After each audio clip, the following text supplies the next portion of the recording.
هنتكلم النهاردة عن هاتف يعتبر كويس من شركة اوبو ومش كويس في نفس الوقت. يعني مميزاته حلوة ولكن العيوب بتاعته قاتلة او يعني عيوبه كبيرة. فخلينا نشوف الهاتف ده بيقدم ايه. قبل اي حاجة حابب ارحب بيكم، يا اهلا بيكم مشاهدين ومتابعين قناة موبي سي. احنا النهاردة هنتكلم عن هاتف اوبو A58 4G.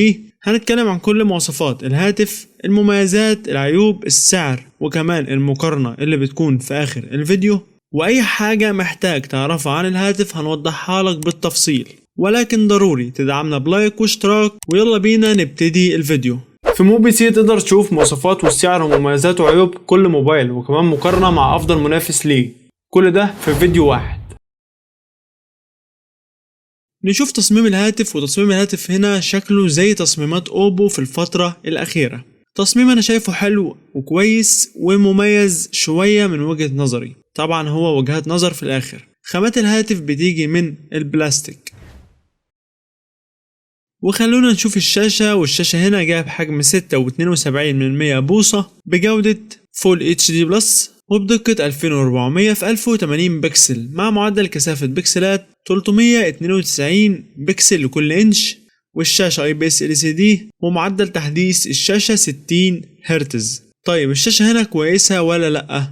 الشاشة هنا طبعا في السعر ده مستحيل تكون كويسة خالص. موبايل في السعر ده بيقدم شاشة 60 هرتز بس، فدي كارثة. يعني اقدر اقولك ان الشاشة هتمشي الدنيا، ولكن عموما هي مش كويسة خالص في السعر ده. بالنسبة لأداء الموبايل أو المعالج هنا هو ميدياتك هيليو جي 85 اللي بيجي بدقة تصنيع 12 نانو. والمعالج ده أداؤه أقل من معالج سناب دراجون 680 بفرق بسيط. المعالج هنا بالنسبة لفئة وسعر الهاتف يعتبر جيد وكويس، هيقدم لك أداء كويس سواء في الاستخدام اليومي، التصفح والألعاب والبرامج. يعني المعالج يعتبر جيد بالنسبة للفلوس اللي انت هتدفعها وبالنسبة لفئة الهاتف. الجهاز بيجي بنسخة وحيدة وهي 128 جيجا مع 6 جيجا رام. وفي ميزة انك تقدر ترفع الرامات لحد 12 جيجا من خلال انك تاخد من مساحة الجهاز الداخلية. والهاتف هنا بيدعم تركيب كارت ميموري خارجي في منفذ مخصص. بالنسبة للكاميرات فالهاتف هنا بيقدم 2 كاميرا خلفية، الأولى 50 ميجا بكسل ودي الكاميرا الأساسية، والكاميرا التانية 2 ميجا بكسل ودي لعمل العزل. والصراحة في السعر ده كان مفروض يكون فيه كاميرا زاوية واسعة. الكاميرا الخلفية هنا بتصور فيديوهات بجودة فول اتش دي بمعدل 30 فريم في الثانية. أما بالنسبة للكاميرا الأمامية فهي بتيجي 8 ميجا بكسل وبرضه بتصور فيديوهات بجودة فول اتش دي بمعدل 30 فريم في الثانية.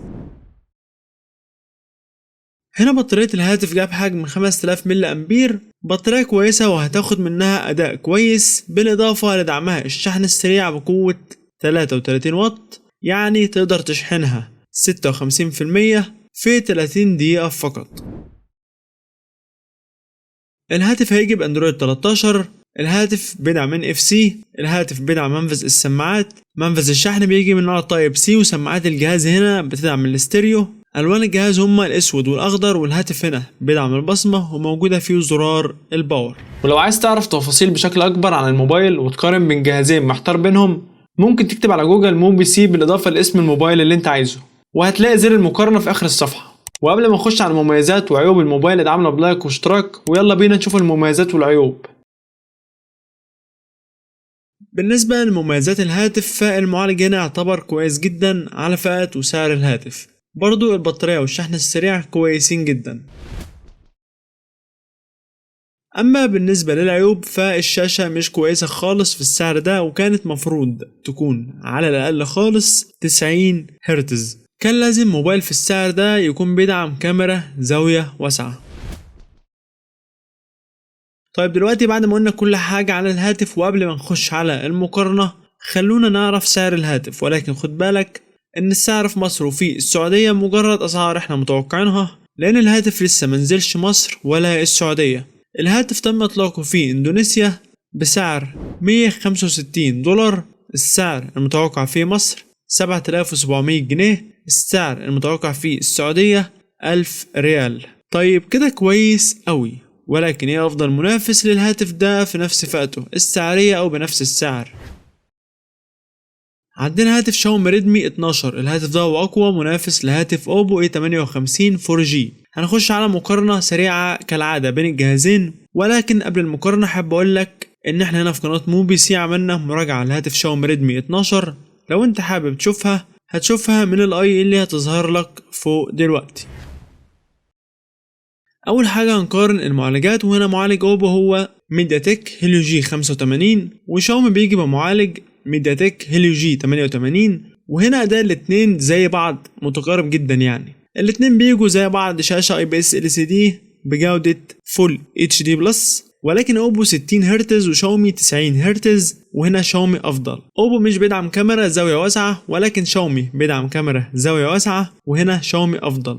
اوبو بيدعم شحن استرعاء بقوة 33 واط، وشاومي بيدعم شحن استرعاء بقوة 18 واط، وهنا اوبو افضل. تعالوا بقى دلوقتي بعد ما شفنا الفرق ما بين الجهازين في الامكانيات نعرف الفرق ما بينهم في الاسعار. ولكن خد بالك ان سعر اوبو ده سعر متوقع لانه لسه منزلش مصر، انما سعر شاومي ده السعر الرسمي لانه نزل مصر بالفعل. سعر اوبو المتوقع نسخة 128 جيجا مع 6 جيجا رام 7700 جنيه. سعر شاومي الرسمي نسخة 128 جيجا مع 8 جيجا رام 7400 جنيه. من خلال موقع موبي سي هتقدر تشوف مواصفات اي هاتف والاسعار الرسميه للهواتف، وكمان من خلال الموقع هتقدر تقارن بين الاجهزه وتعرف الجهاز الافضل ما بينهم. كل اللي عليك هتكتب موبي سي في جوجل وتخش تدور على اللي انت محتاجه. وفي نهايه الفيديو لو في اي هاتف معين عايزيننا نعمل له مراجعه ما تنساش تكتب اسمه في التعليقات، وكمان مستني ارائك في هاتف اوبو A58 4G.